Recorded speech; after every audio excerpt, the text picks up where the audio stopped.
Brought you by UTL solar 78,000కు subsidy పొందండి. సబ్సిడీతో UTL on grid solar system ను ఇన్స్టాల్ చేసుకోండి.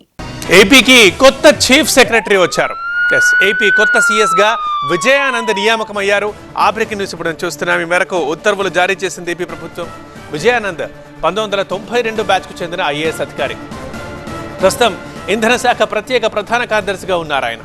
ఇంతకుముందు శ్రీకాకుళం, నల్గొండ జిల్లాల కలెక్టర్గా, జెన్కో పవర్ కార్పొరేషన్ ఎండీగా పనిచేశారు విజయానంద్.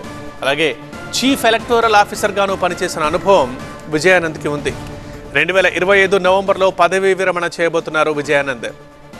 యాక్చువల్లీ సీనియారిటీ ప్రకారం 1988 బ్యాచ్ శ్రీలక్ష్మితో పాటు 1990 బ్యాచ్ ఐఏఎస్ అనంతరాము, అలాగే 91 బ్యాచ్ అధికారులు జి సాయి ప్రసాద్, అజయ్ జైన్, సుమితా దవ్రా, ఆర్పి సిసోడియాలు పోటీలో ఉన్నారు. కానీ కొత్త సీఎస్ ఎంపికలో కె విజయానంద్, సాయి ప్రసాద్ల మధ్య గట్టి పోటీ ఏర్పడింది. ఎందుకంటే సాయి ప్రసాద్కి 2026 మే వరకు పదవీకాలం ఉండడంతో ఇక ఆయన అభ్యర్థిత్వాన్ని తర్వాత అయినా పరిశీలించవచ్చన్న ఆలోచన చేసింది ప్రభుత్వం. అందుకే విజయానంద్ నియమించింది. ఇక ఈ నెల 31న ప్రస్తుత సీఎస్ నీరబ్ కుమార్ ప్రసాద్ పదవీ విరమణ చేయబోతున్నారు.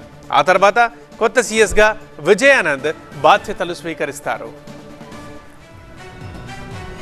Brought you by UTL solar 78,000కు సబ్సిడీ పొందండి. సబ్సిడీతో UTL on grid solar system ను ఇన్స్టాల్ చేసుకోండి.